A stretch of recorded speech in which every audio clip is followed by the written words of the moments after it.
नमस्कार, क्या हाल है आप सभी की। प्रवीण, अंजलि, अर्पण, रोहित, सिपेंद्रा, दीपक, दिव्यांशु, विपिन, रोहित, संतोष, सन्नी, मलाइका। अरे वाह भाई, जय हिंद मेरे प्यारे बच्चों। मेरे प्यारे बच्चों, आप सभी को नमस्कार। आप सभी का स्वागत है मेरी क्लास में। मेरे नन्हे मुन्ने बच्चों, आइए पढ़ते हैं आगे। जी जी, आप वेस्ट बंगाल से, आपका स्वागत है। तो आइए मेरे दोस्तों, बिना किसी इधर उधर की बात, सीधा करते हैं पढ़ाई की शुरुआत। आइए मेरे बच्चे।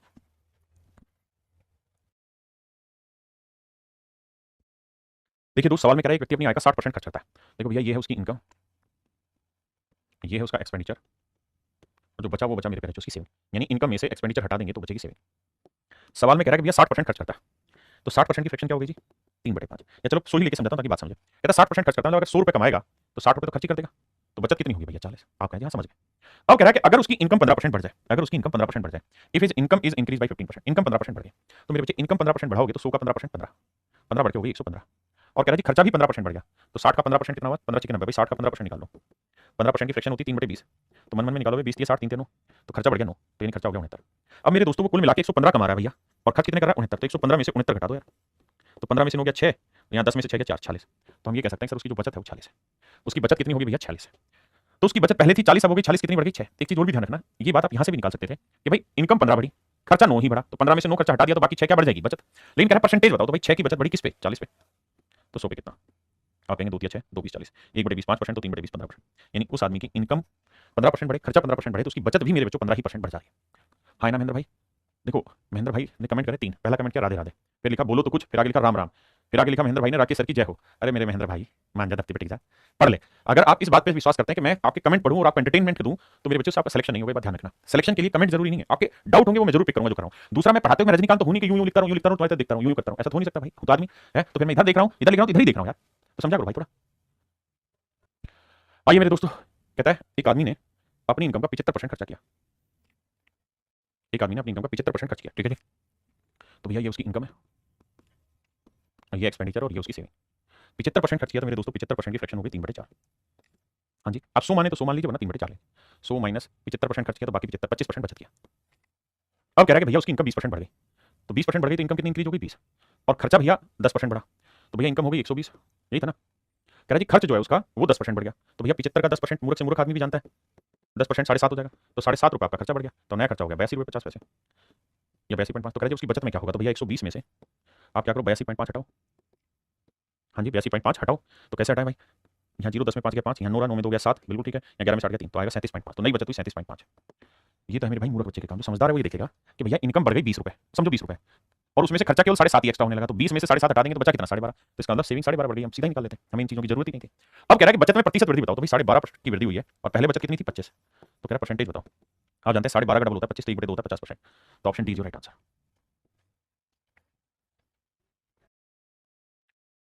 देखिए मेरे भाई, जो मूर्ख बालक होगा वो क्या करेगा? वो 8,550 के साथ कुश्ती करेगा। वो क्या करेगा? वो लिखेगा कि उसकी इनकम जो है वो है 8,550 रुपये, उसका जो खर्चा है वो उसने दे रखा है कितना? 5700 रुपये, और फिर घटा के लिखेगा उसकी बचत। फिर इनके परसेंटेज कैलकुलेट करेगा, 19% 13%, उसमें बावला हो जाएगा। आपको ये सब काम नहीं करना, आपको दो चीजों पे नोटिस देना है। पहली चीज ये कि आपसे पूछा क्या है? सर परसेंटेज चेंज पूछा हुआ है। जब भी आपसे परसेंटेज पूछा हो, फ्रैक्शन पूछा हो, रेशियो पूछा हो, तो कोशिश करिए कि जो यहाँ वैल्यू है इसकी रियल वैल्यू लेने की जरूरत ना पड़े। तो इनके बिना कैसे होगा? सर इसका रेशियो उठा लीजिए, 0 से 0 काटा, काट दिया जाए। उसका 19 से कटा 19 30 57 0, 19 से काटेंगे 19 75 19 95, 15 से काटेंगे 15 दूनी 30 15 30 45। यानी आप सिंपली ले सकते हैं कि इसकी इनकम 3 है भाई, तो इसका खर्चा है 2। अगर 3 में से 2 खर्च कर दिया तो बचत कितनी रही होगी? 1। It is quite easy my dear to take it solve. अब बड़ा आसान हो गया। हाँ जी। अब मेरे दोस्त मुझसे पूछा क्या, वो बात करते हैं। कह रहा है अगर उसकी इनकम 19 नहीं, यदि आय और व्यय में 19 13, कहता है इनकम 19% बढ़ जाए, तो मेरे भाई 3 का 19% निकालना आपके लिए थोड़ा मुश्किल काम है। 3 का 19% निकालना मुश्किल है, तो क्या करें? इसको मान लेते हैं 300, इसे मान लेते हैं 200, इसे मान लेते हैं 100। हाँ जी, यानी अगर उसकी इनकम 300 मान लो, इसे 200 इसे 100, ऐसा क्यों? ताकि मेरी कैलकुलेशन आसान हो जाए। तो 300 का 19% 57, और खर्चा कितना बढ़ जाए जी? 13%, तो 200 का 13% 26। अब मेरे बच्चे एक बात बताओ, अगर उसकी इनकम जो है वो 57 यूनिट बढ़ चुकी है और खर्चा मात्र 26 यूनिट बढ़ा है, तो भैया कितनी इनकम ज्यादा बढ़ी? तो 57 में से 26 घटा दोगे तो आएगा 21। तो इसका मतलब ये हुआ कि उसकी जो बचत है वो मेरे बच्चों 21 यूनिट बढ़ जाएगी। बचत जो है मेरे करेक्ट कितनी बढ़ जाएगी? 21 यूनिट बढ़ जाएगी। तो कह रहा है बचत में प्रतिशत परिवर्तन ज्ञात करो। तो मेरे बच्चे 21 ही है ना, 21 या 7 31 है, 5 में दोगे 3, 31 माफ करिए 31, तो बचत बढ़ेगी 31। तो 31 का इंक्रीज हुआ सेविंग में किस पे? 100 पे, तो परसेंटेज बताइए कितना? तो मेरे पेरेंट में मेरा आंसर होगा ऑप्शन सी कि भैया उसकी बचत में 31% का इंक्रीज होगा। कह रहा जी एक आदमी की इनकम 13,500 रुपये और खर्चा 9,000, तो ये इनकम है मेरे बच्चों, ये खर्चा है। इनकम 13,500 है, खर्चा 9,000। सबसे पहला काम आप ये देखिए कि हमसे पूछा क्या है? तो सर हमसे पूछा है परसेंटेज चेंज। जब जब परसेंटेज चेंज पूछा जाए, रेशियो पूछा जाए, फ्रैक्शन पूछी जाए, तो आप एक्चुअल वैल्यू मत उठाइए। काटिए भाई, 2 जीरो से 2 जीरो गया, अच्छा 9,000 था क्या? 2 जीरो काटा। अब भैया 45 थी 135, 45 दूनी 90, तो रेशियो आया 3:2। मतलब इनकम 3 है तो खर्चा 2, तो बचत कितनी हुई भाई? 1। 300 200 100, किसी भाई को लोड आ गए थे नहीं, अब लड़ाई आ गया। अब मेरे प्यारे बच्चों आ गए, अगर उसकी इनकम 13% बढ़ जाए तो 300 का 13% 39, और उसका खर्चा मेरे भाई 9% बढ़ जाए तो 18, तो कह रहा फिर उसकी बचत में प्रतिशत परिवर्तन बताइए। तो आप ये देखो यार, 39 इनकम बढ़ी, खर्चा 18 ही एक्स्ट्रा गया, तो बचत कितनी एक्स्ट्रा हो गई, मतलब इनकम कितनी एक्स्ट्रा रहेगी 21, तो जो 21 एक्स्ट्रा रही है वही बचत। और आप ये बात जानते हैं कि 100 पे कोई चीज तो परसेंटेज कहलाता है, तो आंसर होगा मेरे दोस्तों 21%।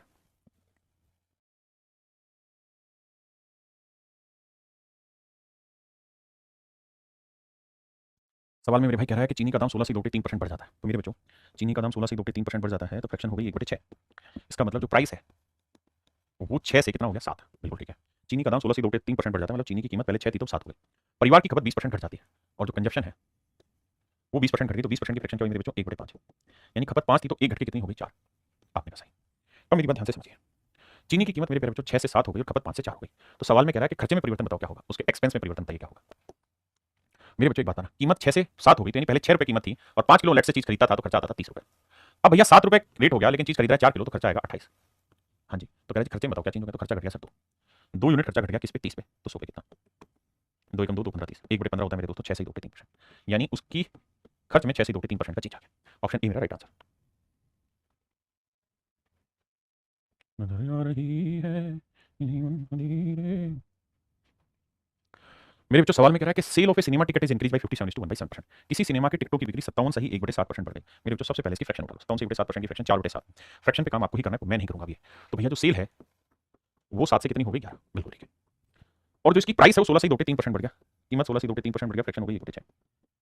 प्राइस अगर उसका 6 था तो 1 बढ़ के कितना हो गया 7। तो कहता है उसकी रेवेन्यू में फर्क बताओ क्या हुआ, यानी आय में फर्क बताओ क्या हुआ।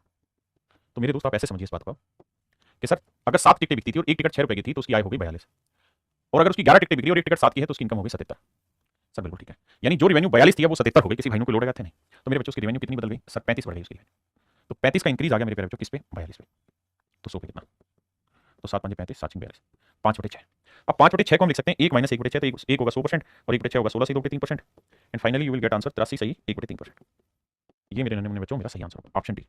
Option D is your correct answer.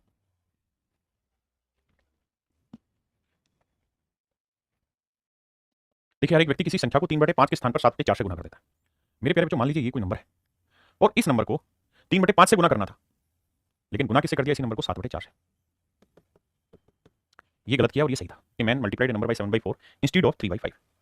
अब मेरे दोस्तों मुझसे पूछा क्या हुआ, परसेंटेज चेंज, परिवर्तन पूछा हुआ है। परसेंटेज चेंज इन नंबर, ये जो नंबर है उसके अंदर प्रतिशत परिवर्तन क्या होगा ये पूछा हुआ है। तो हमें एक बात समझनी है कि यार ये नंबर कांस्टेंट या फिक्स है, यहाँ पे भी वही नंबर है यहाँ पे वही है, तो अपनी मर्जी से कोई भी एक ऐसा नंबर ले लेते हैं जो 5 से भी कट जाए और 4 से भी कट जाए। तो 5 और 4 कैल्सियम क्या हुआ 20, तो यहाँ ले लेते हैं 20, यानी सर हम जिस नंबर की बात कर रहे हैं वो 20 है, जिस नंबर की बात कर रहे हैं वो क्या है 20। तो 5 को 20 से काटते 4 4 12 आ जाता, 4 को 20 से काटते 5 5 आते 35 आ जाता। तो मैं यहाँ कहता कि यार पहले जो गिनती 12 थी वो 35 हो गई, मतलब कैलकुलेशन 12 से 35 होगी, कितना इंक्रीज हुआ 23 का। तो सर 23 का चेंज आ गया किस पे 12 पे, तो 100 पे कितना, तो इसे लिखेंगे 12 दूनी 24 2 - 1/12। तो देखो 12 दूनी 24 2 - 1/12, 2 का मतलब 200% और भाई 1/12 का मतलब 8 से 1/3%। 200 में से 8 घटाएंगे मेरे भाई क्या बचेगा 191 सही कहीं है, ये 191 सही 2/3% मेरा राइट आंसर हो।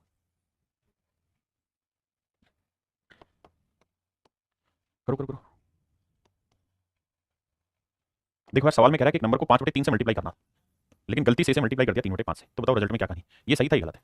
तो नंबर ऐसा मान लेते हैं जो 5 से भी कट जाए 3 से, तो 15, 3 5 15 5 5 25, यानी कैलकुलेशन आ गई 25, मतलब आनी चाहिए 25 और आई कितनी भैया 5 3 15 9, तो आनी चाहिए 25 आई है 9, तो कितने की कमी होगी भैया 16 की, तो 16 की कमी है मेरे दोस्त 25 पे, तो 100 पे कितना, तो आंसर होगा मेरे दोस्त 64%। देखना भाई 16 की कमी यही है ना, तो इसके ऑप्शन में मिस्टेक है, just make a correction in the option and everything is okay. Option C is absolutely right. आइए मेरे प्यारे बच्चों ध्यान से मेरी बात सुनिए, नजर जा रही है। आइए मेरे बच्चे, सवाल में कह रहे हैं labour work 60 hour per week. एक लेबर है और वो जो टाइम इन्वेस्ट कर रहा है मेरे भाई, टाइम पर वीक जो इन्वेस्ट कर रहा है काम करने में, वो कर रहा है 60 आवर पर वीक, एक सप्ताह में 60 घंटे इन्वेस्ट करता है। और इसकी जो मजदूरी है, मजदूरी जो है मेरे भाई वो है 2400 रुपये, मजदूरी है 2400 रुपये, बिल्कुल ठीक है। तो इसका मतलब उसे पर घंटे मजदूरी मिलती होगी, पर आवर, पर आवर भैया उसको पैसे मिलते होंगे, तभी तो भैया कितने सप्ताह में कितने घंटे काम किया, डेली के घंटे के कितने, तभी तो 2400 रुपये मिला। हाँ जी सर, तो अगर थोड़ा सा दिमाग दौड़ाओगे तो सोचो कि 2400 घंटे की कमाई उसने कर ली है कितने दिन में, ना कितने घंटे में 60 घंटे में। हाँ जी, तो एक घंटे की कमाई क्या हुई 40, तो हम ये लिख सकते हैं सर 40 रुपये पर आवर उसकी कमाई थी, 40 रुपये प्रति घंटे उसकी कमाई थी, 60 घंटे काम किया तो 2400 रुपये की मजदूरी उसने कमा दी, बिल्कुल ठीक है। अब वो ये कह रहा है कि अगर उसका पर घंटे सैलरी 40% बढ़ गई, पर घंटे सैलरी 40% बढ़ गई, तो पर घंटे सैलरी है कितनी भाई 40 रुपये, और अब कह रहा है इसके अंदर 40% इंक्रीज हो गया, per day per hour salary जो है increase by 40% per hour wages. तो अगर पर आवर वेजेस 40% इंक्रीज हुआ तो 40% की फ्रैक्शन क्या हुई दोस्त, 2/5, तो 5 40 8 दूनी 16, तो यानी अब उसकी पर आवर वेजेस 16 रुपए बढ़ गई। तो पहले 40 रुपए था, अब 16 रुपए बढ़ गया भैया, तो अब हम कह देंगे कि पर आवर वेजेस 56 रुपए प्रति घंटा होगा। बिल्कुल ठीक है। और कह रहा है कार्य करने का जो समय है वो 16 से 2/3% घट गया, तो 16 से 2/3% की फ्रैक्शन 1/6, इसका 60 का, तो 60 का 1/6 निकालोगे क्या आएगा भाई, तो ये आएगा सर 10 घंटे। तो हम ये कह सकते हैं कि सर काम करने का जो समय है वो 10 घंटे घट गया, तो कितने बचा, 50 घंटे। तो मेरे नन्हे मुन्ने प्यारे बच्चों हम ये कह सकते हैं कि 50 घंटे वो काम करेगा और हर घंटे की दिहाड़ी मिलेगी 56 रुपए, तो पूरे सप्ताह की मजदूरी कितनी हो जाएगी, गुना करेंगे सर, तो ये आ जाएगी 56 का आधा कितना, 28 रुपए, गुना करेंगे ना 50 गुना 56, हाँ जी, तो यानी कुल मिला के 2800 रुपए मेरे प्यारे बच्चों उसकी मजदूरी होगी। तो पहले मजदूरी कितनी थी, 2400, अब मजदूरी कितनी होगी, 2800, कितनी बढ़ गई भाई, 400, तो 400 रुपए मजदूरी बढ़ी है कितने पे मेरे दोस्त, 2800 पे या 2400 पे, 2400 पे। तो कह रहा कितना परसेंटेज इंक्रीज हुआ, 4 कम 4 4 24 1/6 मतलब 16 से 2/3%, यानी उसकी मजदूरी की जो लागत, मजदूरी में जो इंक्रीजमेंट है वो 16 से 2/3% है। आप कहेंगे सर बात सही है, बात सही है, कुछ और बात बताओ, आओ मेरे दोस्त कुछ और बात करें। सर एक चीज आपने कही थी कि भाई अगर सवाल के आखिर में उसने कंपैरिजन पूछा हो, परसेंटेज पूछा हो, फ्रैक्शन पूछा हो, तो there is no need to take real values, तो हमें रियल वैल्यू लेने की जरूरत नहीं। बिल्कुल सही बात है सर, इसमें कोई दो राय नहीं है कि हमें उस केस में रियल वैल्यू लेने की जरूरत नहीं। तो क्या करें, तो क्या करें सर, तो मेरे प्यारे बच्चे एक तरीका है क्या, कि भाई ये बताओ कि प्रति घंटे उसकी जो मजदूरी है वो कितनी बढ़ रही है, 40%। बिल्कुल ठीक है सर, अगर 40% उसकी पर घंटे मजदूरी बढ़ रही है तो 40% की फ्रैक्शन 2/5, इसका मतलब उसकी मजदूरी पर घंटे पहले 5 रुपए होती थी, तो अब 2 बढ़ के कितनी हो गई, 7 रुपए, यानी वो कह सकते हैं कि 7 रुपए घंटे मजदूरी होगी, पहले 5 रुपए घंटे मजदूरी होती थी। और कार्य का जो समय है वो 16 से 2/3% घट गया, कार्य करने का समय 16 से 2/3% यानी 1/6 कम हो गया। मतलब अगर वो पहले 6 घंटे काम करता था तो अब 1 घंटे कम 5 घंटे हो गया।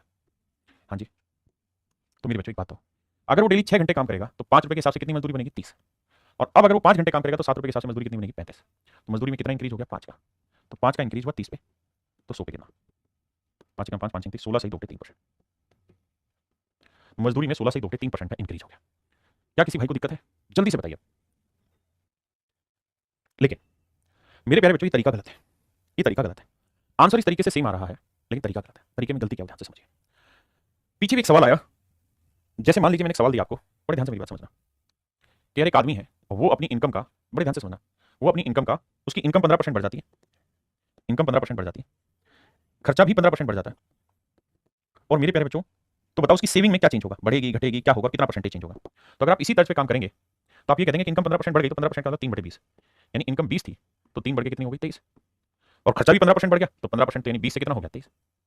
तो भैया 20 ही कमा रहे थे, 20 ही खर्च कर रहे थे, तो बचत 0 थी, अब 23 ही कमाया 23 ही खर्च किया तो बचत 0 हो गई। ऐसे तो आप निकाल ही नहीं पाएंगे। मेरे प्यारे बच्चों मेन चीज पता क्या है, मेन चीज है ये इनिशियल रेशियो मेंटेन करना। आपको याद होगा ये सवाल जब कराया था तो उसमें लिखा हुआ था कि एक आदमी अपनी इनकम का 20% खर्च करता है, तो 20% की फ्रैक्शन आप लेते हैं 1/5, कहते हैं भाई 100 रुपए कमा रहा है तो 20 खर्च कर रहा है ना, 80% था कि 80% खर्च कर रहा है, तो 80% यानी 80 का खर्चा कर रहा है तो बचत कर रहा है 20 की। हाँ जी, यानी रेशियो जरूरी था, अगर आप इस रेशियो को भूल जाएंगे तो नहीं होगा। अब 15% इसका निकाले 15% इसका निकाले तो आपका आंसर सही आएगा। मैं फिर से अपनी बात समझाता हूं, मैं आपको ये कहना चाह रहा हूं कि जो उसने बेसिक आइडेंटिटी दी ना उसको इग्नोर मत कर देना सवाल में, उसको रखना जरूरी है। जैसे इस सवाल की अगर हम बात करें तो सवाल की बेसिक आइडेंटिटी क्या थी कि भाई 60 घंटे हर वीक काम कर रहा है, बिल्कुल ठीक है 60 घंटे काम कर रहा है और 2400 रुपए उसकी मजदूरी आ रही है पूरे सप्ताह की, तो यहां से अगर आप काटोगे तो आप देखोगे 60 गुना 40, 60 गुना 40 2400 रुपए आया। मेरी बात समझ रहे हो नहीं समझ रहे हो, 60 गुना 40 क्या है, 2400। मेरी बात क्लियर हुई कि नहीं हुई आप लोगों को यहाँ पे। तो हमें ये देखना होगा कि यार ये रेशियो मेंटेन करना होता है 20 30 60 20 दूनी 40, तब जाके वो सारी कहानी सेट होती है। एम मत कर देना कोई भी चीज। एक दो और एग्जांपल लेके इस बात को समझाता हूं।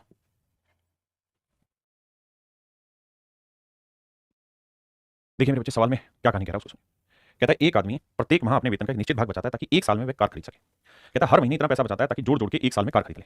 तो ज्ञात करें कि उसे अपनी बचत में कितने प्रतिशत की वृद्धि करनी चाहिए कि वह उस कार को 9 ही महीने में खरीद ले। ध्यान देना मेरे भाई। मेरे बच्चों सवाल में कह रहा है एक आदमी प्रत्येक माह अपने वेतन का एक निश्चित भाग बचाता है ताकि वह एक साल में कार खरीद ले, यानी उसका टारगेट है कि 12 महीने में वो कार खरीद ले। तो हर महीने वो कुछ ना कुछ पैसा बचाता है, लेट से ए रुपए पर मंथ बचा रहा है, ए रुपए पर मंथ बचा रहा है, तो 12 महीने में वो कार खरीद लेगा, यानी कार की कीमत होगी 12। अब कहता है उसका टारगेट बदल गया और वो उसी कार को 9 महीने में खरीदना चाहता है।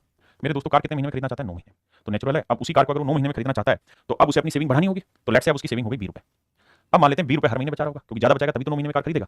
तो अब इसकी कमाई हो गई 9 बी, रेशियो लेंगे 3 चौक 12 3 3 9, यहाँ से ए अपॉन बी का रेशियो लेंगे मेरे बच्चे तो 3 यहीं आ जाएगा, बी बटे आ गया 4 नीचे आ जाएगा। इसका मतलब ए की बचत पहले 3 थी तो अब मतलब उसकी जो आदमी है उसकी बचत पहले 3 थी तो बचत कितनी हो गई 4। यानी पहले अगर हर महीने वो 3 रुपए बचाता था तो अब हर महीने से 4 बचाने होंगे। देखो 4 बचाएगा तभी तो 936 रुपए की कार आएगी और यहाँ 3 बचाएगा तभी तो 12 36 की कार आएगी। अरे हाँ ना, तो कह रहा है उसकी बचत में कितनी वृद्धि हुई, तो भाई पहले उसकी बचत थी 3 अब बचत हो गई 4 तो कितना इंक्रीमेंट हुआ 1, तो 1 की वृद्धि 3 पे तो 100 पे कितना, तो मेरे प्यारे बच्चों 33 सही 1/3% का इंक्रीमेंट हो गया उसकी इनकम, 33 सही 1/3% का इंक्रीमेंट हो गया उसकी इनकम। अरे हाँ ना, मेरी बात समझे कि नहीं समझे। अगर आप इसी सवाल को दूसरे तरीकों से देखना चाहते हैं तो आप इसे ऐसे भी टैकल करें कि सर हमें कोई कार है और वो कार हमें पहले 12 महीने में खरीदनी थी, अब वही कार हम 9 महीने में खरीदेंगे। कार वही है तो हम एक ऐसी कीमत मान लेते हैं कार की जो 12 से भी भाग हो जाए और 9 से भी, तो 12 9 कैल्सियम 36 मान लेते हैं कार की कीमत है 36 रुपए। तो यानी 12 महीने में 36 जोड़ने तो हर महीने 3 जोड़ेगा और अब 9 महीने में 36 जोड़ने तो हर महीने 4 जोड़ेगा। तो पहले हर महीने की बचत 3 थी अब 4 होगी, कितनी बढ़ गई बचत 1 बढ़ गई 3 पे तो 100 पे कितना, तो आंसर होगा 33 से 1/3%। क्लियर है यहाँ तक की बात। मेरे दोस्तों, सवाल में कह रहा था amount of work in factory is increase by 15%, 50%। देखिए, एक एक चीज को समझते जाइए, जिस जिस शब्द में दिक्कत हो उसको नोट कर, मतलब उस पर कुछ पेन चला दीजिए, बार बार इसे स्क्रॉल करते रहिए, मतलब बार बार पढ़ते रहिए। कह रहा था amount of work in factory is increase by 50%। किसी फैक्ट्री में काम की मात्रा 50% बढ़ गई। By what percent is it necessary to increase the number of workers to complete the work.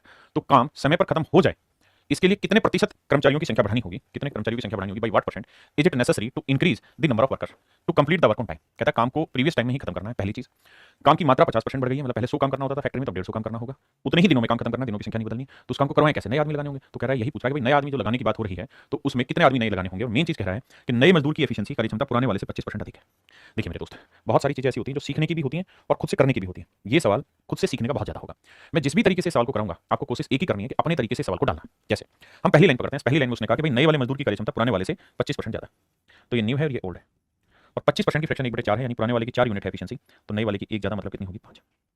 मेरे बच्चों, इस बात का मतलब यहां से ये बना कि भाई नया मजदूर अगर एक दिन में 5 कुर्सियां बना रहा है, 5 कुर्सियां बना रहा है, तो पुराने वाला मजदूर एक दिन में 4 कुर्सियां बनाता था। यानी पुराना एक दिन में 4 कुर्सियां बनाता था, तो मेरे प्यारे बच्चों नया मजदूर एक दिन में 5 कुर्सियां बनाएगा। हाँ जी, बिल्कुल ठीक है। अब सवाल में कह रहा है कि यदि फैक्ट्री में काम की मात्रा 50% बढ़ जाए, फैक्ट्री में काम की मात्रा 50% बढ़ जाए, फैक्ट्री में काम की मात्रा 50% बढ़ जाए, तो मेरे दोस्तों हम क्या करते हैं, let the number of worker, हम आदमियों की कुछ संख्या मान लेते हैं। अब ये आप पे डिपेंड है कि आप एक्स आदमी माने, 100 आदमी माने, 200 माने, 2 माने, 5 माने, कितने। तो आप कहेंगे कि सर ये चेक करने के लिए देखो कि लास्ट में चाहिए क्या। तो लास्ट में पूछा कितने प्रतिशत की वृद्धि, यानी कंपैरिजन चाहिए, एक्स मानने की जरूरत नहीं है। तो अपनी तरफ से आदमियों की जो मर्जी संख्या मान लो, मैं मान लेता हूं यार 100 आदमी है। हमने मान लिया कि 100 आदमी हमारे पास पुराने वाले हैं, 100 आदमियों को काम पे लगाया। और मेरे दोस्तों, एक पुराने वाला आदमी एक दिन में कितनी कुर्सी बनाता है, 4 कुर्सियां। भाई पुराना जो आदमी एक दिन में 4 कुर्सियां बनाता है, एक दिन में 4 कुर्सियां बनाता है। भाई काम तो कुछ भी हो सकता है ना, मैंने कुर्सियां रख लिया काम। तो अगर पुराने वाला आदमी एक दिन में 4 कुर्सियां बनाता है, तो 100 आदमी एक दिन में कितना काम कर देंगे, 400 कुर्सी बनाने का। बिल्कुल ठीक है। तो मेरे बच्चे रोज ये 100 आदमी काम पे आते, 4 कुर्सी के हिसाब से 400 कुर्सी बनाते और अपने घर चले जाते, रोज का यही काम। अब क्या हुआ, एक दिन कहता है कि ऑर्डर बड़ा आ गया समझो, 50% वर्कलोड बढ़ गया, 50% वर्कलोड बढ़ गया। तो भैया 400 का 50% कितना, 200।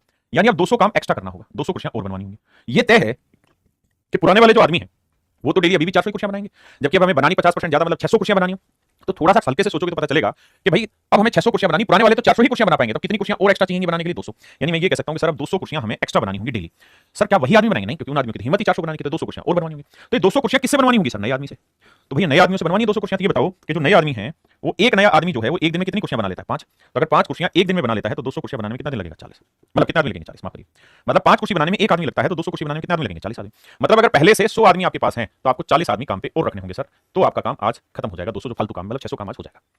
तो कह रहा कितने आदमी ज्यादा रखने होंगे, तो भाई 40 आदमी रखने होंगे, पुराने कितने थे, 100। तो कह रहा कितना परसेंट, 100 पे कोई चीज परसेंटेज कहलाती है, यानी 40% आदमी आज हमें काम पे बढ़ाने होंगे, तो हमारा काम समय पे खत्म हो जाएगा। क्या आप समझ पाए।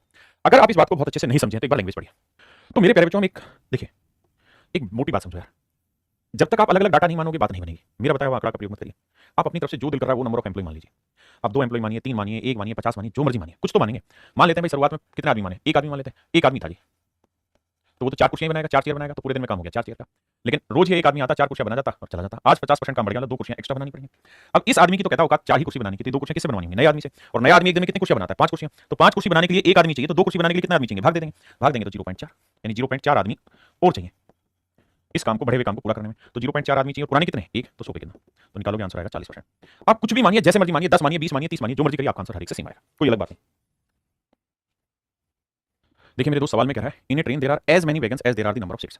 एक ट्रेन में उतने ही डब्बे हैं जितनी प्रत्येक डब्बे में सीट है। एक ट्रेन में उतने ही डब्बे हैं जितने प्रत्येक डब्बे में सीट है।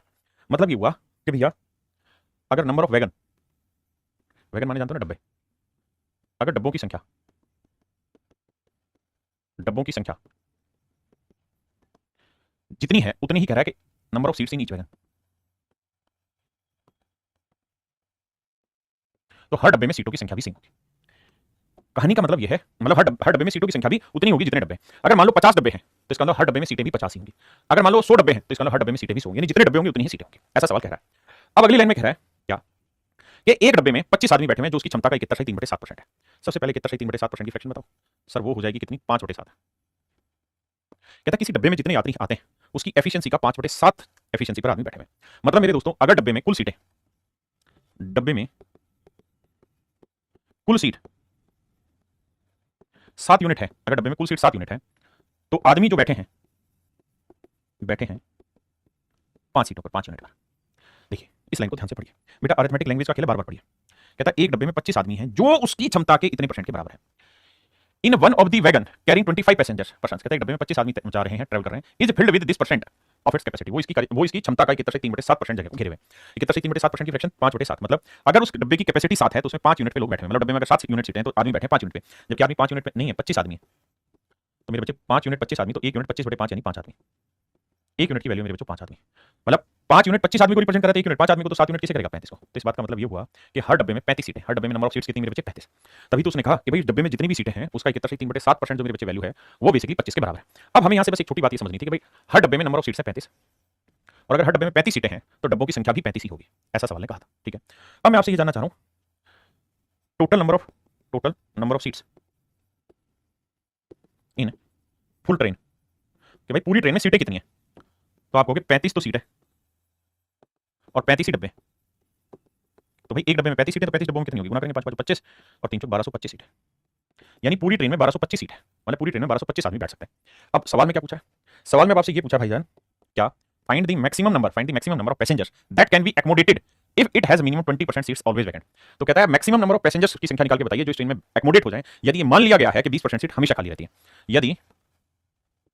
यदि 20% स्थान हमेशा ही रिक्त रहता है तो अधिकतम यात्रियों की संख्या ज्ञात करें। तो अधिकतम यात्रियों की संख्या ज्ञात करें, यदि 20% सीटें हमेशा खाली रहती हैं तो मैक्सिमम कितने पैसेंजर इसमें ट्रैवल करते हैं बताना।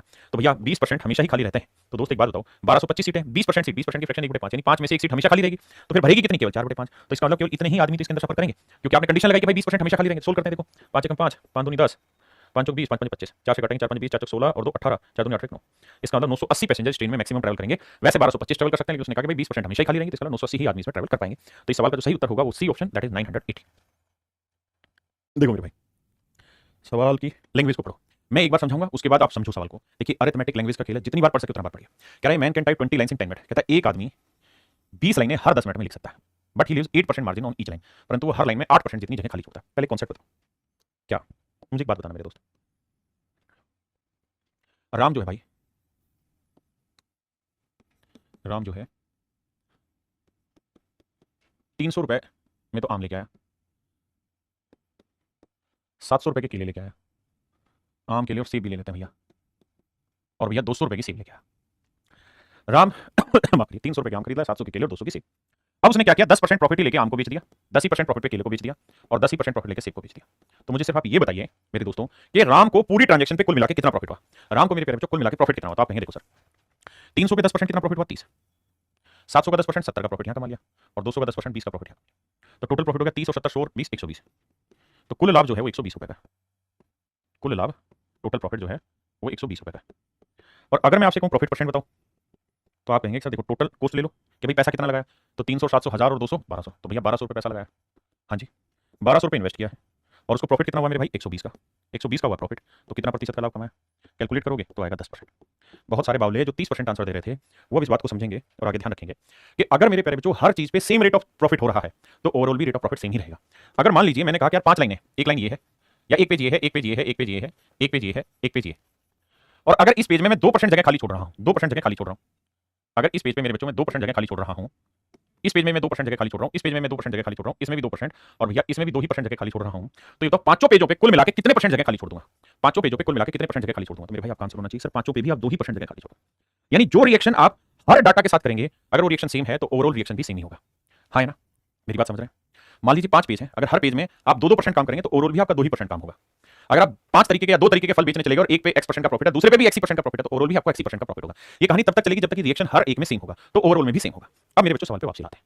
तो उसने कहा कि एक आदमी है हर 10 मिनट के अंदर 20 लाइनें लिख देता है, लेकिन वो 8% जगह खाली छोड़ता है। तो मेरे दोस्तों कोई भी चीज अपने आप में 100% होती है, और अगर 8% जगह खाली छोड़ रहा है तो 100 में से 8% जगह खाली छोड़ रहा है तो काम कितनी जगह पे कर रहा होगा, 92% जगह पे। तो देसी भाषा में मतलब ये हुआ कि भाई 20 लाइनों का, भाई ध्यान से समझना, 20 लाइनों का 92% काम करने में उसे 10 मिनट लगते हैं, 10 मिनट लगते हैं, क्योंकि वो ये कह रहा है कि भाई एक आदमी 20 लाइनें टाइप करता है 10 मिनट में लेता है, 10 मिनट में टाइप करता है 10 मिनट ले लेता है, और हर पेज पे 8% जगह खाली छोड़ देता है, तो हर पेज का 92% काम कर रहा होगा। कटिंग चलाओगे तो मेरे बच्चों पता चलेगा कि 2 लाइन का 92% काम पर मिनट ये लोग कर रहे हैं, पर मिनट ये लोग कर रहे हैं। पहले इतनी बात समझो आराम से, 30 सेकंड का ब्रेक लेके फिर आगे बताता हूं, क्योंकि समझना जरूरी है। अगर आप लैंग्वेज से पार नहीं पाओगे फिर दिक्कत आ जाएगी। देखिए मेरे बच्चे, कोचिंग का मतलब होता है कि आपको एक्चुअल चीजें दिखाना, और एक्चुअल चीजें मैं दिखा रहा हूं लैंग्वेज। आइए अब आगे अगली लाइन में बबुआ क्या कहत बा, अगली लाइन में कह रहा है how much time he will type, कह रहा कितना समय लगेगा, in how much time he will type 23 pages, कहता 23 पेज टाइप करने हैं, हर पेज के अंदर 40 लाइनें हैं, और हर लाइन में पहले से कहता है he leaves 25% more margin of before. इस वक्त जोर से बोलो। देखिए 40 पंक्तियों वाले 23 पेज अब हमने लिखने, तो कह रहा कितना समय लगेगा यदि अब वो पहले का 25% अतिरिक्त खाली स्थान छोड़ता है। जब देखिए जिन बच्चों का बेसिक कमजोर उनके तरीके सिखा रहा हूं कि लैंग्वेज को कैसे पढ़ा जाए, मेन वर्ड पे एम्फसाइज किया जाए। तो अब वो क्या कह रहा है भैया, अब वो ये कह रहा है कि भैया 40 लाइनों वाले 23 पेज पे काम करना है, 40 लाइनों वाले 23 पेज लिखने, ठीक है जी, इतना काम करना है, लेकिन कह रहा है जी अब वो पहले का 25% अतिरिक्त जगह खाली छोड़ेगा। कह रहा है जितनी जगह पहले खाली छोड़ रहा था उससे अब 25% अतिरिक्त जगह खाली छोड़ेगा। तो मेरे दोस्तों अगर एक लाइन में कोई भी लाइन अपने आप में 100% होगी बिल्कुल, तो इस लाइन में पहले वो कितनी जगह खाली छोड़ रहा था जी 8%। मतलब अगर एक लाइन में 100 शब्द लिखने की जगह तो 8 शब्दों की जगह खाली छोड़ रहा था। अब क्या कह रहा है, अब वो ये कह रहा है कि पहले का जितनी जगह खाली वो पहले छोड़ता था उसका 25% अधिक जगह खाली छोड़ेगा।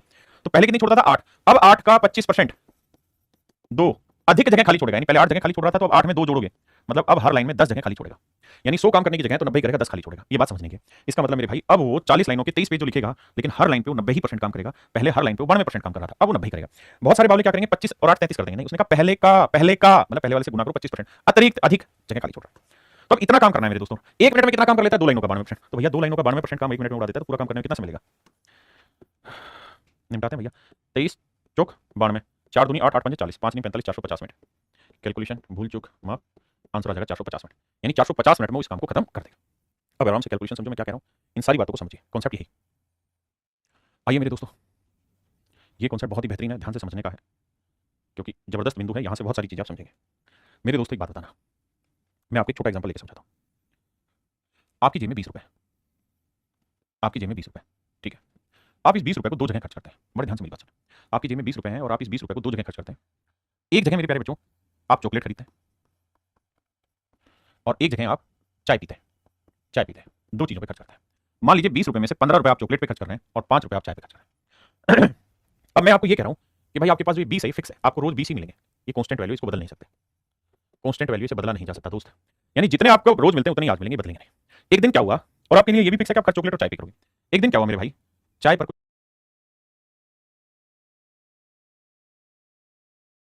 दोस्त मिल गया तुम्हें, उसने कहा अबे दोस्त हमें भी चाय पिला दे।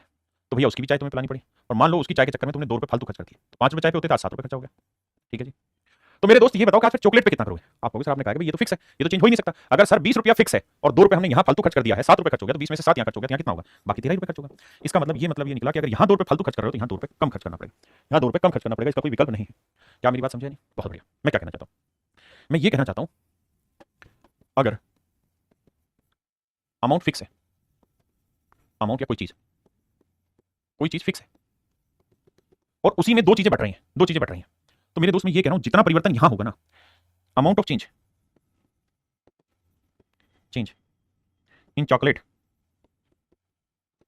Is basically same as amount of tea. यानी चाय के खर्चे में जितना परिवर्तन होगा ना, उतना ही परिवर्तन चॉकलेट में होगा, क्योंकि फाइनल खर्चा तो आपके पास 20 है। तो अगर आप यहाँ 2 कम खर्च कर रहे हैं तो यहाँ 2 फालतू खर्च कर लेंगे। अब इसी बात को मैं आपको ये कहूं कि यार आपके पास एक फिक्स खर्चा है, मुझे नहीं पता क्या है, और आप इसे 2 चीजों में खर्च करते हैं, ए और बी में। लेकिन अगर मेरे दोस्त आज आपने ए पे 3 रुपए ज्यादा खर्च कर दिए, तो बताओ बी में क्या परिवर्तन आएगा? तो आप कहेंगे भाई मेरे पास पैसा तो फिक्स है और मुझे इन 2 में खर्च करना है, यहाँ 3 रुपए ज्यादा खर्च कर रहा हूं, तो यहाँ मेरे दोस्त मुझे 3 कम खर्च करने पड़ेंगे। ये मैं एक्जेक्टली समझाना चाह रहा हूं। अब अपने सवाल पे आते हैं। कहता है ए और बी 2 फिक्स पॉइंट है 5 सेंटीमीटर की दूरी पर। A and b are 2 fix point that are 5 centimetre ahead. A और बी 2 फिक्स बिंदु है और इनके बीच की दूरी है 5 सेंटीमीटर। यानी ए बी फिक्स हो गया, ए बी जो है मेरे दोस्त फिक्स हो गया। ये मान लीजिए 5 सेंटीमीटर, ये वैल्यू फिक्स हो गई, ये वैल्यू फिक्स है। आराम से समझो, 1 में नहीं आएगा, 2 में आएगा, 2 में आएगा, 3 में समझाऊंगा। ये वैल्यू फिक्स है। अब सवाल में कह रहा है कि भैया सी एक पॉइंट है ए बी पर इस तरीके से कि एसी की लेंथ 3 है। कह रहा है सी एक बिंदु है यहाँ, लेट्स से यहाँ सी एक पॉइंट है यहाँ, और इस तरीके से है कि एसी की जो लेंथ है वो 3 सेंटीमीटर, एसी की लेंथ 3 सेंटीमीटर। मेरे प्यारे बच्चों सी एक ऐसा पॉइंट है कि भैया एसी की लेंथ 3 सेंटीमीटर है। बहुत बढ़िया। अगर मेरे भाई एसी की लेंथ 3 सेंटीमीटर है, तो ये बताओ सीबी की लेंथ कितनी होगी? आप कहेंगे 2 सेंटीमीटर। ये 2 सेंटीमीटर भी बिल्कुल ठीक है, कोई दिक्कत नहीं। यानी मेरे प्यारे बच्चों एसी और सीबी मिला के तो 5 है कि भाई 5 रुपए हमारे पास है, कुछ खर्चा मैं यहाँ करूंगा, कुछ यहाँ करूंगा, लेकिन ये 5 फिक्स है और इन दोनों में खर्चा हो रहा है। ठीक। अब सवाल में कह रहा है अगर एसी की लंबाई 6% बढ़ा दी जाए, एसी की लंबाई 6% बढ़ा दें, कह रहा अगर इसको 6% बढ़ा दें, अगर मेरे दोस्त आप यहाँ इसे 6% बढ़ा देंगे, तो कहता है सीबी की लंबाई कितने प्रतिशत घट जाएगी? बताओ इसकी लंबाई कितने परसेंट घट जाएगी? लेट्स से x% घट जाएगी। इसकी लंबाई कितनी घट जाएगी मेरे भाई? x%। अब आप ये बात तो बहुत अच्छे से समझते होंगे मेरे दोस्त कि जितना आप एसी में इंक्रीज करोगे, लेट्स से अगर मान लो ये पॉइंट आपने यहां से बढ़ाते बढ़ाते आप आगे ले आए, ये वाला पॉइंट यहां ले आए, तो होगा क्या? अगर थोड़ा सा दिमाग दौड़ाओगे तो मेरे बच्चे ये वाला जो पॉइंट है, चाहे ना दौड़ा, ये वाला जो बिंदु है ये घटता घटता और छोटा हो जाएगा, ये यहां जाएगा। यानी जितना एसी बढ़ाओगे उतना बीसी घटता रहेगा भाई, इसमें कोई नई चीज थोड़ी है। बिल्कुल सही बात है सर। तो मेरे दोस्त मैं यही कह रहा हूं कि जितना परिवर्तन आप एसी में करेंगे ना, उतना ही परिवर्तन आप बीसी में। एसी को अगर आपने 1 सेंटीमीटर बढ़ाना है तो बीसी भी 1 सेंटीमीटर घट जाएगी। तो बेसिकली करो क्या, एसी की लेंथ 3 सेंटीमीटर और बीसी की लेंथ 2 सेंटीमीटर, क्योंकि दोनों का जोड़ 5 है, तो 3 में 6% की कमी करोगे, और भैया 2 में 3 में 6% का इंक्रीज करोगे और 2 में x% का डिक्रीज करोगे। तो जितनी चेंज यहाँ होगा, यानी जितनी कमी आप यहाँ कर रहे हो, जितनी वृद्धि आप यहाँ कर रहे हो, दोनों ही बराबर होंगी। 100 से 100 कट जाएगा, 2 3 6, तो मेरे बच्चे x की वैल्यू आएगी 9%। इसका मतलब अगर आप एसी में 6% का इंक्रीज कर रहे हो तो बीसी में आपको 9% की कमी करनी होगी, बीसी में आपको 9% की कमी करनी होगी। ठीक है जी, समझाता हूँ एक और एग्जांपल लेके इसी बात को। मान लो मेरे भाई ये कोई लाइन है एसी, और मान लीजिए इसकी लेंथ है 50 सेंटीमीटर। ए बी जिसको समझ नहीं आया, यहाँ कोई बिंदु है सी, एसी की लेंथ है 30 सेंटीमीटर और बीसी की जो लेंथ है वो है 20 सेंटीमीटर। मैं अब आपको एग्जांपल के तौर पे ये कह रहा हूं कि भाई अगर एसी में मैं 6% का इंक्रीज कर दूं, 6% का इंक्रीज कर दूं, तो बताओ बीसी में कितनी कमी होगी। तो बेटा एक बात बताओ, एसी में 6% बढ़ाओगे तो 30 है, 30 में 6% बढ़ाओगे तो 30 का 6% कितना होगा भाई, 30 का 6% कितना होगा, तो आप कहोगे 1.8, तो 1.8 बढ़ जाएगा, 1.8 बढ़ जाएगा मेरे बच्चों, तो ये लेंथ कितनी आ जाएगी 31.8, 31.8। और मेरे दोस्तों पूरी लेंथ कितनी है 50, अगर ये लेंथ 50 है और अब सी यहां से हटके यहां आ गया है तो बीसी की लेंथ अब कितनी आ जाएगी, 50 में से 31.5 घटाएंगे मेरे बच्चे तो बचेगा 18.5। तो ध्यान से देखोगे तो बीसी में भी कमी कितने की हो गई, बीसी पहले 20 था अब 18.5 आ गया, तो मेरे दोस्त बीसी में कितनी कमी होगी 1.5 की। और यही तो मैं बता 31.8 हो गया, सॉरी माफ 31.8, तो ये हो गया 18.2 या 31.8। तब सी अगर यहां आ गया तो ये वाली लेंथ जो है अभी घट के होगी 18.2। तो 1.8 ये बढ़ा है तो ये 1.8 घटा भी तो है, तो 1.8 घटा दो 20 पे तो कितना सो। मैं इसी चीज को सिंपल समझा रहा हूं यार, जितना परसेंट आप यहां इंक्रीज करेंगे वो इक्वल होगा यहां पे जो डिक्रीज होगा उस अमाउंट के, जितना अमाउंट इंक्रीज करोगे उतना ही अमाउंट डिक्रीज करना होगा, ये बात समझा रहा हूं। अब आते हैं जी आगे करिए। कहता है यदि आयकर में 19% की वृद्धि होती है तो शुद्ध आय में 6% की कमी हो जाती है। देखो यार एक चीज होती है इनकम, बहुत बढ़िया बाबू, ठीक है जी। एक होता है इनकम टैक्स, कहानी क्या रहती है कि इनकम में से टैक्स हटा के नेट इनकम आती है, नेट इनकम आती है।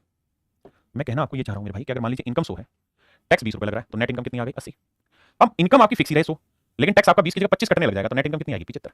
तो ध्यान से देखोगे सेम ही कॉन्सेप्ट रिवाइज होगा क्या कि भैया इनकम अगर फिक्स है तो टैक्स में 5 की बढ़ोतरी कर दी ना तो नेट इनकम में ऑटोमेटिकली 5 की कमी हो जाएगी। अगर टैक्स में आप 1 रुपए भी घटाएंगे तो नेट इनकम 1 बढ़ जाएगी, टैक्स में 1 रुपए घटाएंगे तो नेट इनकम 1 रुपए बढ़ेगी, टैक्स में 1 रुपए बढ़ाएंगे तो नेट इनकम 1 रुपए घटेगी। यानी जितना चेंज आप टैक्स में करेंगे उतना ही चेंज आपका नेट इनकम में आएगा। अब सवाल में कह रहा है क्या कि भैया टैक्स में 19% का इंक्रीज हो गया, तो टैक्स का जो 19% है इतना इंक्रीज होगा, और कह रहा है नेट इनकम में 6% की कमी होगी, तो नेट इनकम का 6% इतना है। तो जो वैल्यू यहां आएगी और जो वैल्यू यहां आएगी दोनों सेम होगी। अगर यहां 5 आ रहा है तो यहां पे मेरे भाई 5 ही होगा। सोल्व करेंगे 2 0 से 2 0 काटा भाई, टैक्स यहीं रखिए, नेट इनकम बटे में ले आइए, तो आप देखेंगे आएगा 6/19। और 6/19 का मतलब ये हुआ मेरे दोस्तों कि टैक्स अगर आपका 6 है तो नेट इनकम है 19। तो इनकम में से टैक्स घटा के नेट इनकम आया, तो भैया इनकम कितनी होगी 19 और 6 25। अब कह रहा है टैक्स रेट बताइए, टैक्स परसेंटेज, तो 6 का टैक्स लगा 25 पे तो 100 पे कितना, 25 चौक 100 6 चौक 24%, तो मतलब मेरे प्यारे जो टैक्स रेट जो है वो 24% है। ये मेरा आंसर। आइए कह रहा जी आयकर में टैक्स में 17% का इंक्रीज हो जाए और नेट इनकम में भैया 3% की कमी हो जाए, तो नेट इनकम का 3% टैक्स का 17% बराबर होगा। 2 0 से जो 2 0 काटा तो टैक्स अपॉन नेट इनकम ये आया 3/17।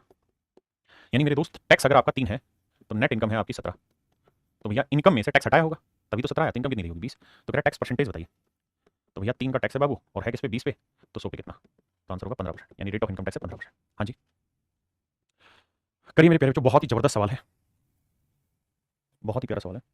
इसको क्यों दिक्कत हो गई, बढ़ाना चाह रहे हैं भागना चाह रहा है। आइए मेरे दोस्तों, कहते हैं family consume 25 kilogram rice and 9 kilogram wheat. एक परिवार के पास 25 किलोग्राम चावल और 9 किलोग्राम गेहूं है पर मंथ और खर्चा करता है 350 रुपए। तो पहली लाइन अंडरलाइन करते हैं भाई, जो जरूरी चीजें हैं, और जरूरी चीजें ये हैं कि family consume 25 kilogram rice and 9 kilogram wheat per month. एक परिवार के पास 25 किलोग्राम चावल कंज्यूम करता है और 9 किलोग्राम भैया गेहूं कंज्यूम करता है, ठीक है जी। आ जाओ बाबू, तो पहली लाइन में बोला कि भैया व्हीट है या राइस है, राइस है। राइस जो है वो 25 किलोग्राम यूज करता है, 25 किलोग्राम चावल प्रयोग करता है, और व्हीट 9 किलोग्राम यूज करता है, 9 किलोग्राम गेहूं प्रयोग करते हैं। बहुत बढ़िया। अब अगली लाइन, और खर्चा होता है जी 350 रुपए का, खर्चा होता है भैया 350 रुपए का, 350 रुपए का खर्चा होता है, बहुत ज्यादा। अब अगली लाइन को हाईलाइट करते हैं जो बहुत ही जरूरी है, और वो ये, if the price of wheat is increase bye 20%, नहीं ये लाइन इससे पहले की लाइन कह रहा है the price of rice is 20% of the price of wheat. कहते हैं चावल की कीमत गेहूं की कीमत का 20% है। नागिन चला रहा हूं देखना, चावल का मूल्य गेहूं के मूल्य का 20% है, कह रहा है चावल का मूल्य गेहूं के मूल्य का 20% है। भैया 20% की फ्रैक्शन क्या हुई 1/5 है। कह रहा है जी चावल की कीमत अगर 5 यूनिट पर किलोग्राम है तो गेहूं की ना सॉरी गेहूं की कीमत 5 यूनिट पर किलोग्राम है तो चावल की कीमत 1 यूनिट पर किलोग्राम। देखिए कंटेंट थोड़ा सा हैवी जरूर जा रहा होगा, लेकिन ध्यान से समझोगे तो बहुत जरूरी चीज है, आराम से समझो फिर आगे बात करें। कह रहा भैया चावल की कीमत अगर 1 यूनिट पर किलोग्राम है तो गेहूं की 5, कह रहा चावल की कीमत गेहूं का 20%। हमने लिख दिया जी, बात समझ में आ। आगे की लाइन नहीं पढ़ रहे, सिर्फ यहीं तक आता है। क्यों? क्योंकि सर सच ये है कि ये एक्चुअल नहीं है कीमत, ये तो रेशियो में है कीमत, ये तो रेशियो में है कीमत, एक्चुअल थोड़ी है ये तो 5 यूनिट है तो 1 यूनिट है। तो भैया खर्चा बताओ महीने का क्या होगा। तो सर ये देखो 25 किलो चावल 1 रुपए 1 यूनिट के भाव से कितने के आएंगे 25 यूनिट के, बिल्कुल। और भैया 9 किलो गेहूं 5 यूनिट के भाव से कितने के पड़ेंगे 45 यूनिट के, बिल्कुल। तो महीने का 45 और 25 70 यूनिट का खर्चा हो गया, जबकि एक्चुअल में महीने का खर्चा देखा 350 रुपए। तो भैया 1 यूनिट की वैल्यू क्या होगी, भाग देंगे 5 रुपए, तो 1 यूनिट की वैल्यू 5 रुपए, इसका मतलब हर महीने का जो खर्चा है वो 350 रुपए का है, तो 1 यूनिट की वैल्यू 5 रुपए आई, तो भाई गेहूं की कीमत 5 यूनिट थी तो 5 गुना 5 आएगा मेरे भाई 25 रुपए पर किलोग्राम। और चावल की कीमत पे बात करें तो 5 के हिसाब से 1 यूनिट 5 है तो 5 रुपए पर किलोग्राम। ये था मेरे प्यारे जो actual rate of price for what rice and wheat, के भाई चावल की कीमत 5 है तो गेहूं की कीमत 25 रुपए पर किलोग्राम। आराम से 20 सेकंड देखो।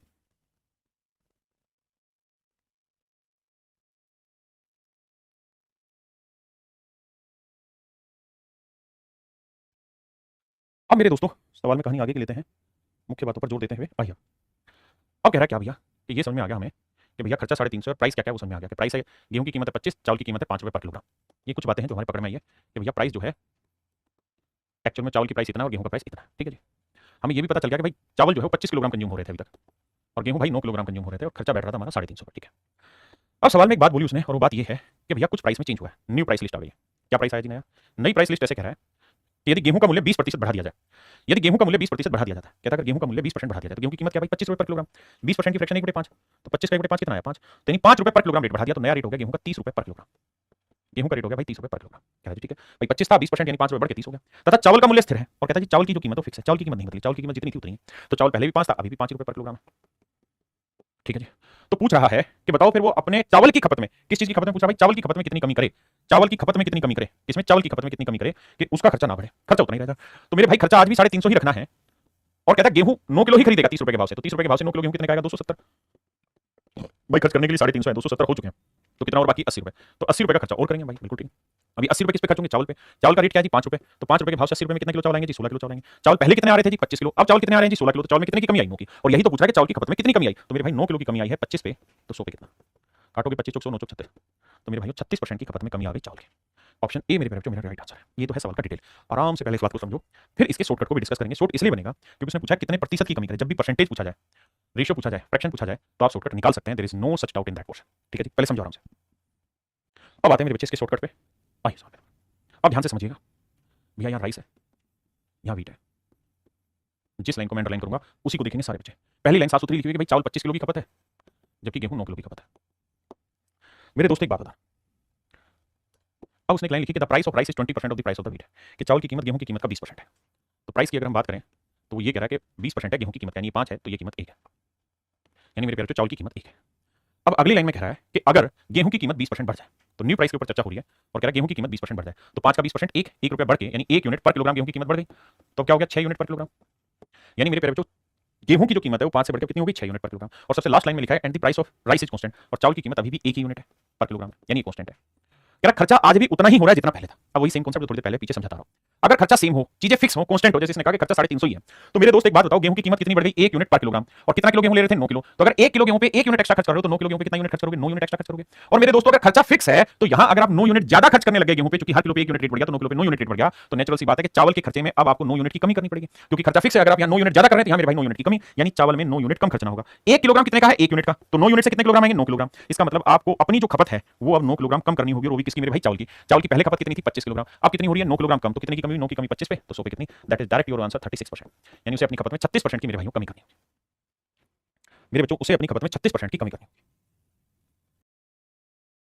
देखिए भाई, कह रहा है when income of a man is increase by 6000 then tax rate reduce from 18% to 15%। कह रहा है एक आदमी की जब इनकम 6000 पे बढ़ जाती है, इनकम 6000 पे बढ़ जाती है, यानी पहले और अब, पहले मान लो उसकी इनकम x रुपए थी तो अब हो गई x + 6000, ऐसा मैंने सवाल करा। लेकिन कहता है टैक्स की जो रेट है वो 18% से 15% हो गई, यानी पहले टैक्स 18% लगता था तो अब टैक्स लग रहा है 15%। पहले टैक्स रेट 18% थी तो मेरे बच्चों अब टैक्स रेट है 15%। और सवाल में कह रहा है कि दोनों ही परिस्थितियों में, जबकि दोनों ही परिस्थितियों में 25% आय कर मुक्त है, while in both the situation 25% income is tax free. कहता 25% इनकम टैक्स फ्री है। मतलब मेरे बच्चों इनकम थी x, इसका 25% पे टैक्स नहीं लगेगा तो टैक्स कितने पे लगेगा 75% पे। किस रेट से लगेगा जी 18% की रेट से। यहां इनकम हो गई x + 6000, कहानी यहां पे भी वही है कि 25% पे टैक्स नहीं लगेगा तो लगेगा कितने पे 75% पे, और किस रेट से टैक्स लगेगा जी 15% की रेट से। क्लियर है यहां तक की भाषा। अब आगे कह रहा है फाइंड हिज इनिशियल इनकम, तो उसकी शुरुआती आय याद करिए if he paid equal tax in both the cases. अगर दोनों ही केसेस में वो इक्वल टैक्स पे कर रहा है, अगर दोनों ही केसेस में इक्वल टैक्स पे कर रहा है तो मतलब मेरे बच्चों जितना टैक्स यहां दे रहा है उतना ही टैक्स यहां दे रहा है, ऐसा मैं नहीं सवाल कर रहा है। देखो भाई इस नागिन के तो कोई यूज हुआ नहीं सवाल में, क्योंकि 75% यहां है और 75% यहां है। आप कहेंगे बिल्कुल ठीक है, तो इसका तो कोई सेंस ही नहीं है। अगर दोनों केसेस में सेम ही इनकम पे टैक्स लगना है तो वो उस परसेंटेज का रोल ही नहीं है, बाकियों को काटते हैं 2 0 2 0 3 5 15 3 6 18, ये 6x आया, ये 5x आया, ये 30000 है। देखो यार मैं शॉर्टकट पेज पे नहीं ले जा रहा हूं, बहुत सीधा सीधा, क्योंकि सीधा सीधा निकल के आ जा रहा है आपका आंसर कि x की वैल्यू 30000, मतलब आपकी जो इनिशियल इनकम है वो 30000 है, पहले की जो इनकम है वो कितनी है 30000। सीधी सीधी बात। आइए इस पे, इस वाले पे सवाल पढ़ो मेरे भाई।